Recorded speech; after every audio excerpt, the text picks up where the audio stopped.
call the Community Development, Housing, and General Government Committee to order for the month of June. My goodness, yes, that's okay. We will do as normal and take a look first at our consent agenda. There are a few changes that I've just been made aware of, and we'll talk about those when we get to the item. But we will talk about the demolition orders. But what about anything else on the consent agenda from committee members? C1B. Okay. Well, in fact, I was going to call for the whole C1 category, so very good. Anything else? C2A. C2A. Okay, all right. Mr. Bessie, anything on consent? No, okay, all right. I move for approval of the balance. Second. Okay.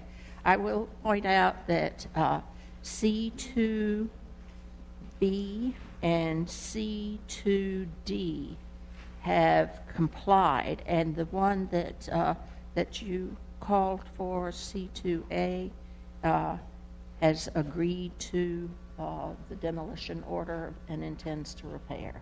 Is there anything else about that No. you need to? I'm just confirming C2B and D have complied? Yes. Okay. Thank you. Okay. So, all of those have been approved, except let's go back to C1. I love this one. I mean, to rescind a demolition order because the work's been done, that's a good thing. But Councilmember Montgomery had a special interest in C1B. It was just a comment. Point of order, I think we need to approve the balance of whatever's left after you told us which ones we are pulling. Yeah, and Okay. C1B is one of those. Okay. Yeah. Mm-hmm. But we still need to have a motion to Move approval of the balance. second. Okay. All right. Okay. All right. Let's do C1B. Vote to vote. All in favor? I wanted to include this, but that's okay. All right. Okay. All in favor? Aye. Opposed? All right. Thank you. Councilmember Montgomery. It was just in reference to C1B. Is there any staff here to speak on that? Just to.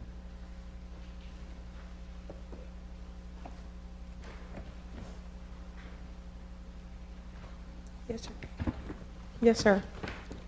Can you just tell about the rescinding and what was done? We are requesting that this order, this case be rescinded because the property has been brought into compliance. The repairs that were listed in the order were corrected, we re-inspected, and it's now in compliance. So that's why we're requesting. Did you have pictures?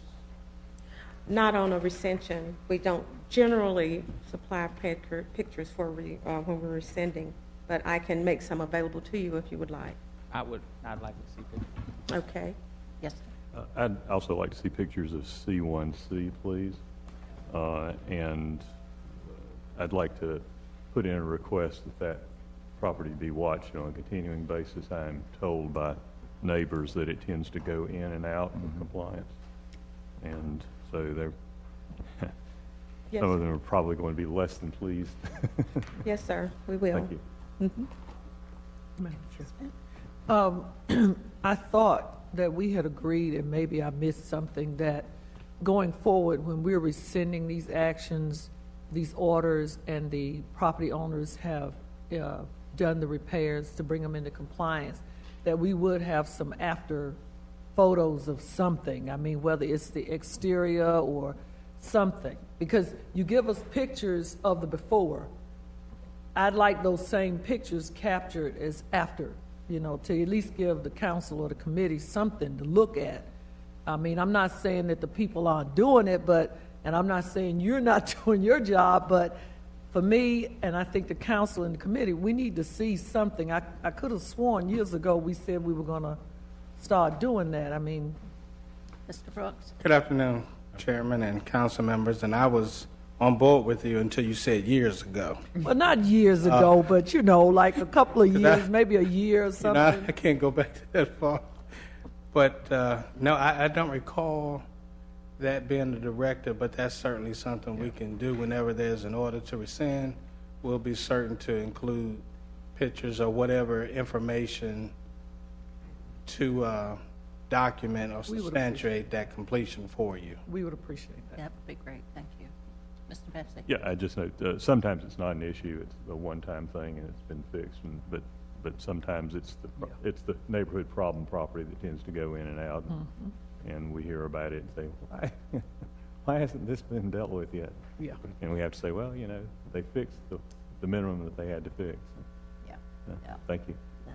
And Mr. Montgomery? And just back, particularly to the property at 116 Delabrook, that it was just interesting. I know that I hadn't heard anything recently, any concerns today, but I know that it kind of goes back to the fact of, you know, over time, you know, they do some work there on the property. They have logs and they kind of, I think, sell wood and some other stuff from that property. And even the structure that was there, it was interesting to me to try to see when that was built. That looks older than a lot of things that was in that neighborhood. And so, but it's been good to see the pictures with that.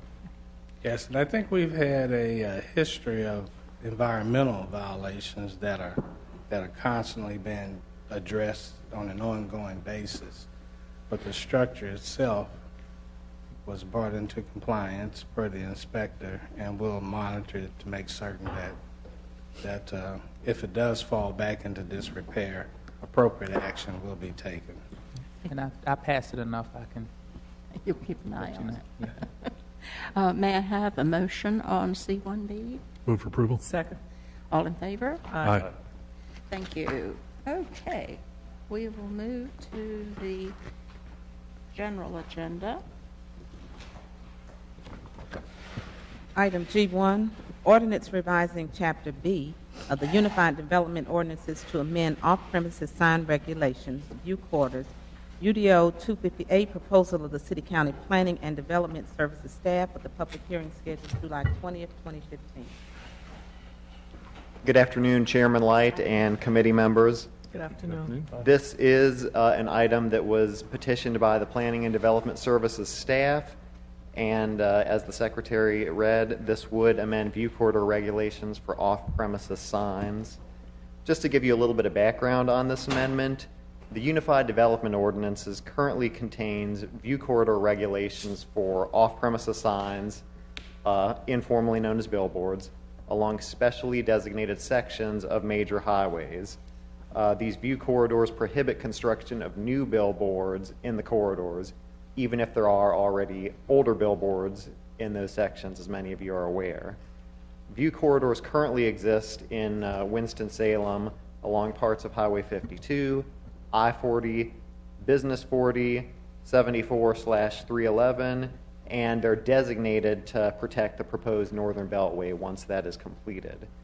The purpose of these corridors is to help present an attractive image to travelers and preserve important scenic views from those roads, particularly the scenic vistas of downtown. This is a map that shows where the view corridors are currently in the black heavy line, and we'll get to a map later on that shows how this amendment would amend those corridors. A little further background, as you all are aware, 3 major highway construction projects are underway in Winston-Salem and Forsyth County currently. The first is the eastern leg of the Northern Beltway, which is under construction right now.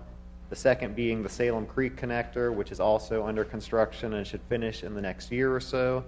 And the final project is the Business 40 reconstruction and shutdown through downtown, which is actually scheduled to start in a year or so with work on the new Peters Creek Parkway Bridge.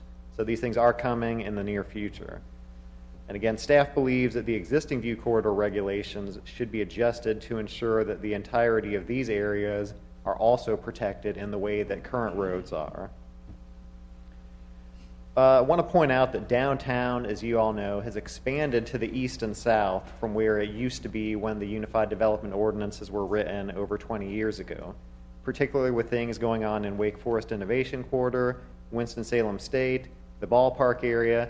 Downtown has expanded both to the east and west, and also to the south along Highway 52.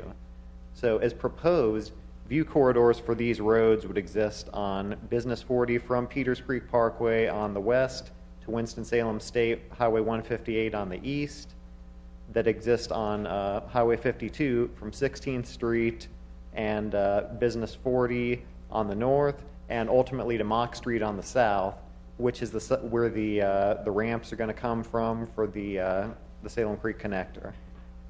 And I'll have a map in a minute that shows you geographically where that is. At the same time, and this is mostly a county issue, but staff recommends clarifying language related to the Northern Beltway. We want to make sure that we have the correct terminology in our ordinance so that we can enforce view corridor regulations on this beltway. And again, since this ordinance was originally written over 20 years ago, the text refers to something called the Northeast Connector rather than the Northern Beltway. So we just want to make sure that that terminology syncs up correctly so we don't run into any legal complications in trying to enforce these regulations. So this is the map that I was alluding to, and I'm just going to use the cursor to try and point things out. But the red areas in downtown and the dashed line here on the Beltway are the areas that we're proposing expanding view corridors on.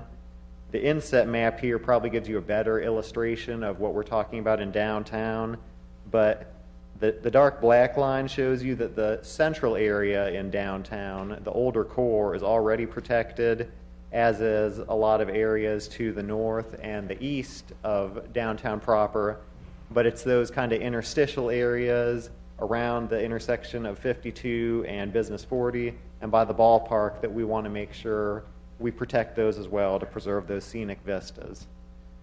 And some, yes, ma'am. So the red are the areas we're interested in and the inset? Correct. Okay, very good.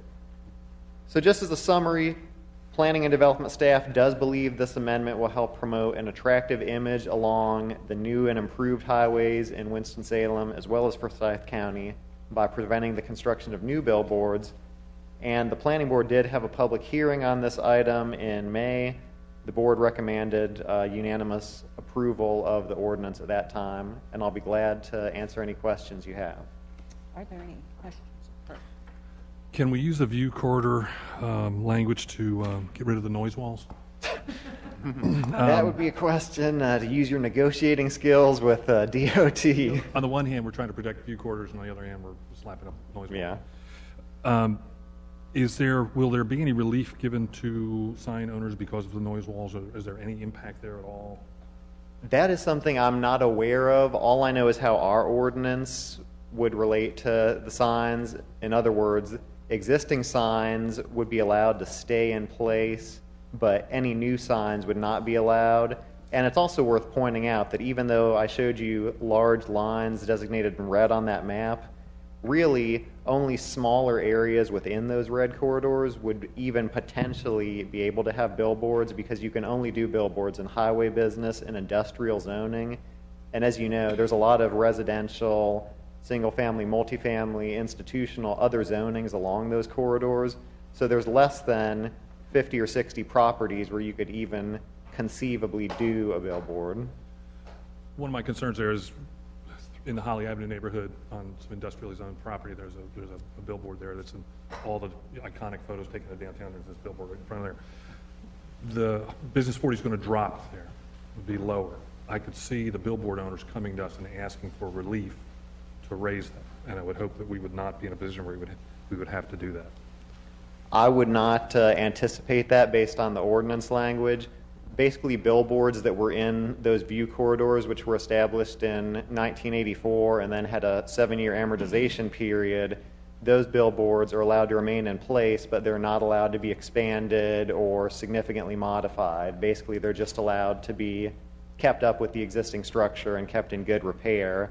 But the whole purpose, as you all are aware, the city had a billboard abatement program where we tried to buy out some of these billboards, and the ones that remained in place, we don't want those to grow or expand.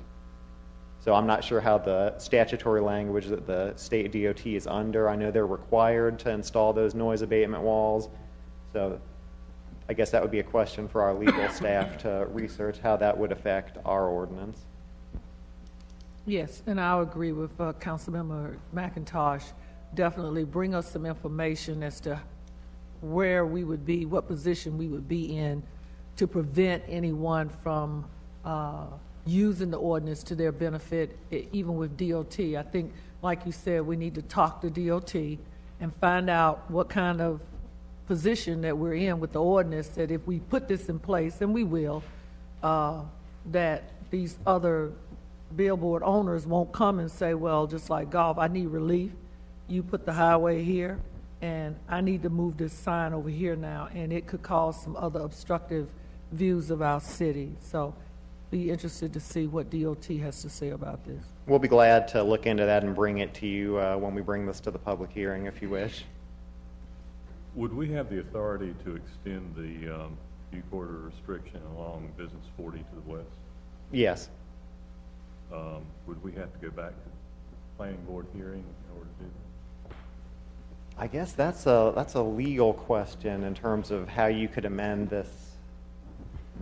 Well, typically, Councilmember Vesey, typically our practice has been to refer these changes through that route to that body and then refer it to you. I mean, you do have the authority to make changes, so I guess it's just a protocol matter of whether we would inform the voters and population by that method. And we would just, I guess, just have the burden of making sure the public and the affected owners are aware of the change. I do want to point out, Councilmember Bessie, as Mr. Andrews alluded to, we're not legally required to do this, but as part of this text amendment, we did notify all the property owners who had zoning that would allow billboards, so they were aware that we were proposing this. And obviously, if we extended this program further to the west, we haven't given those property owners the same notification. Mm-hmm. I'd like to ask staff to prepare an analysis of extending it west, potentially as far as the city.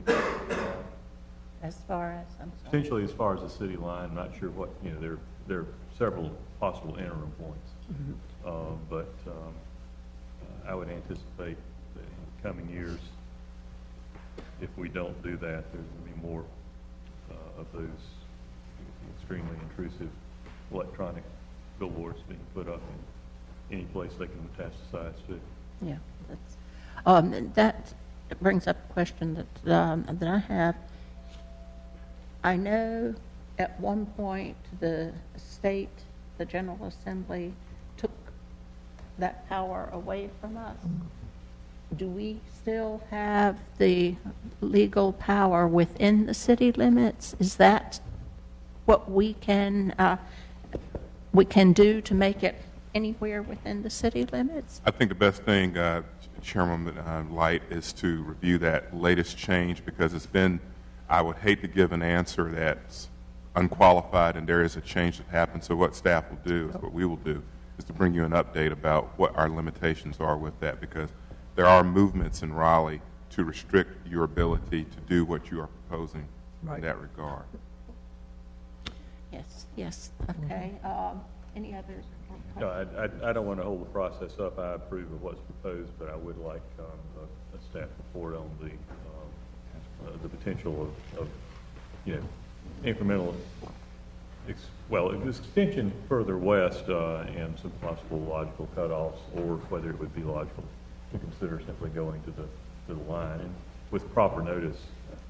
What we could do, Councilmember Bessie, if you look at the map, you can see the view corridors do actually pick up on the western edge of the city, so it's really just the remainder of Business 40 that would be the only part not protected.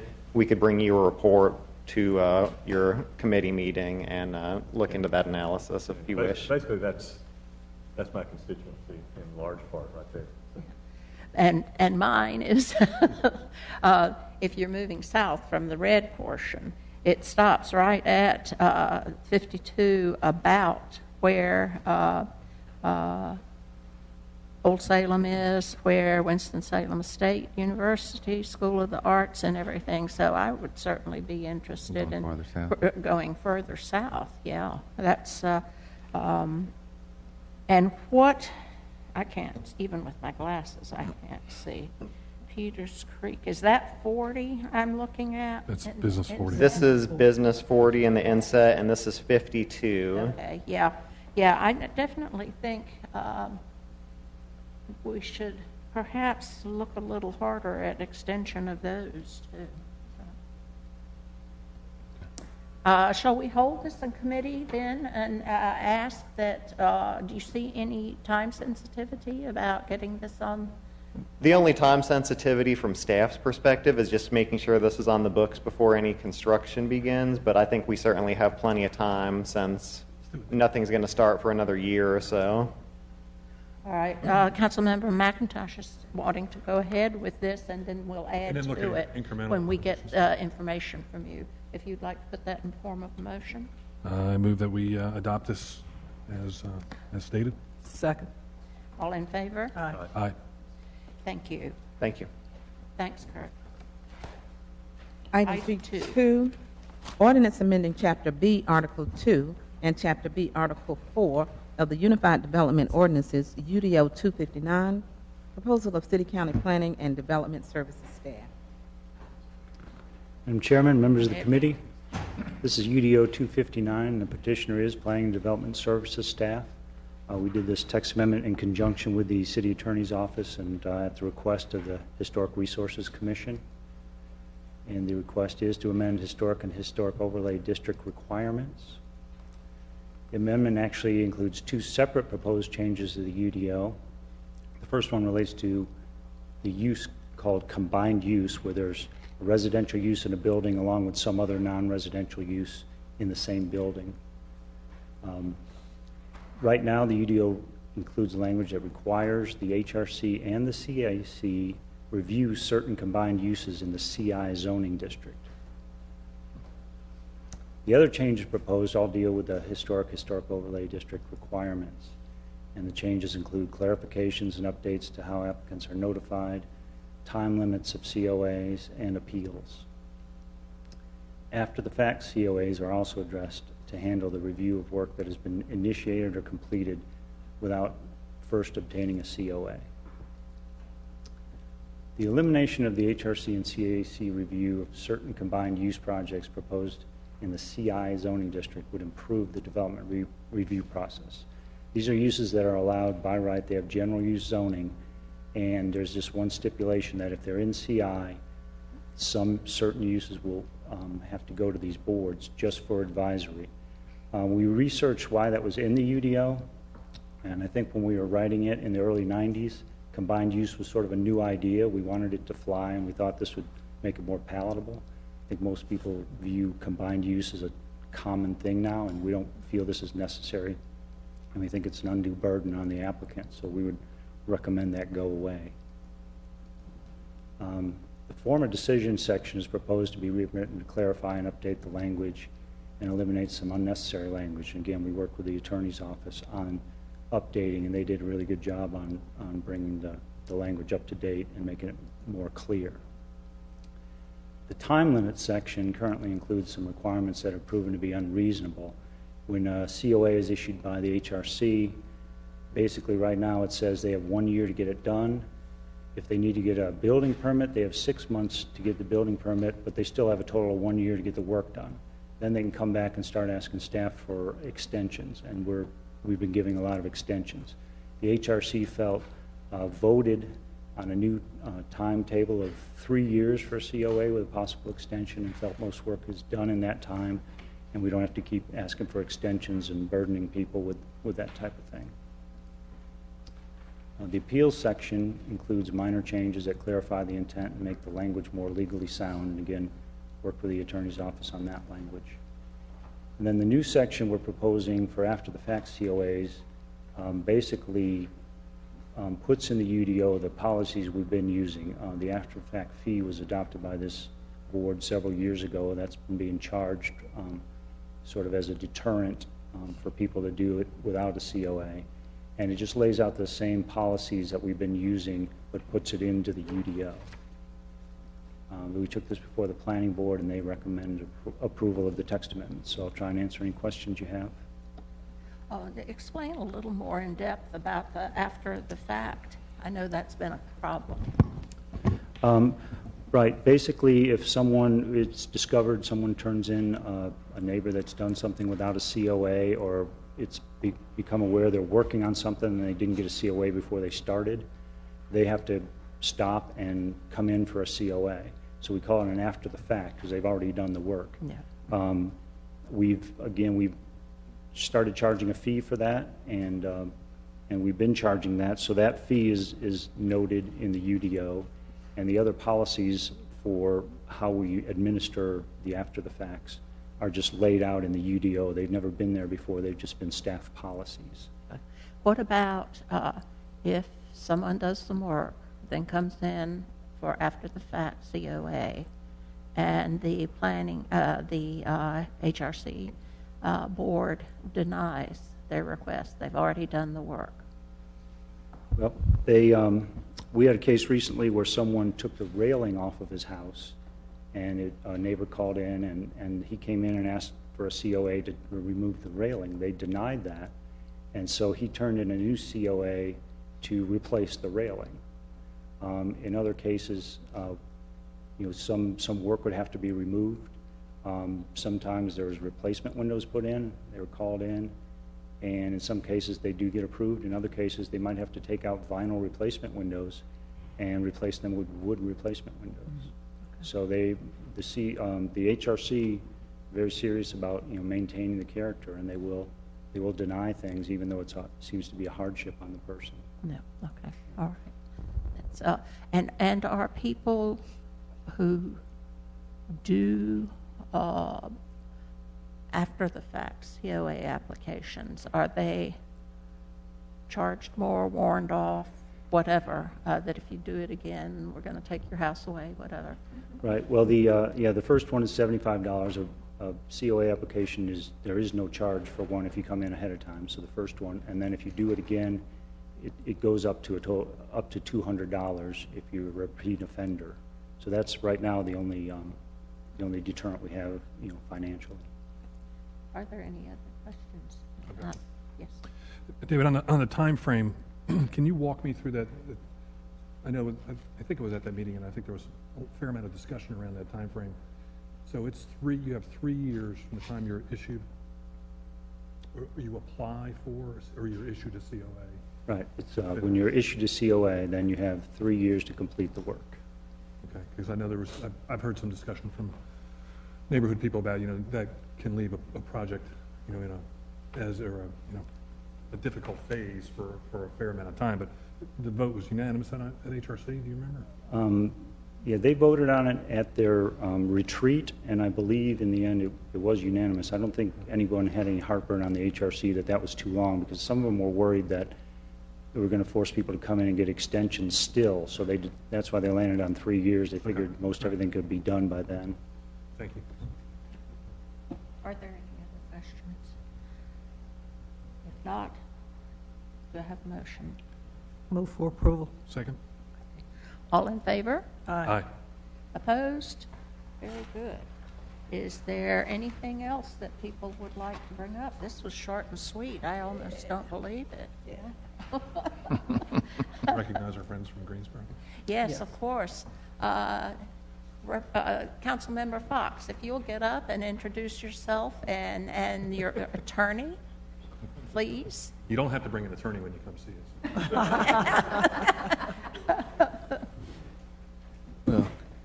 Good afternoon, council members. My name is Jamal Fox, Greensboro City Council, representing Northeast Greensboro. It's a pleasure to be with you, and I always had to have my attorney with me to keep me out of trouble, and especially coming over here to Winston-Salem. So, Tom, if you want to come and introduce. I appreciate the welcome you've given city staff and Councilmember Fox. It was his vision that he repeatedly brought up over the last 6 months in the city council meetings, and convinced our board that this was a productive direction for the city, and we're doing our best in legal And we wanted to appreciate, well, first Angela, of course, and Al, and Jerry Contos, who you may not know, cut his teeth in the Greensboro Legal Department before he came back home over here in Winston. And if I could have liberty, introduce Jennifer Schneer. She's one of our assistant attorneys as well. So, Welcome. but thank you. So, thank you all. And also to Ms. Adams and Mr. Montgomery, thank you for coming over to our work sessions and helping us shepherd this process. We really appreciate it. Thank you. That's, they saw us having all that fun yesterday at the Finance Committee. Oh, gee. Well, if there is no other business, we are adjourned. Yeah. We're going to do it for now. Thank you.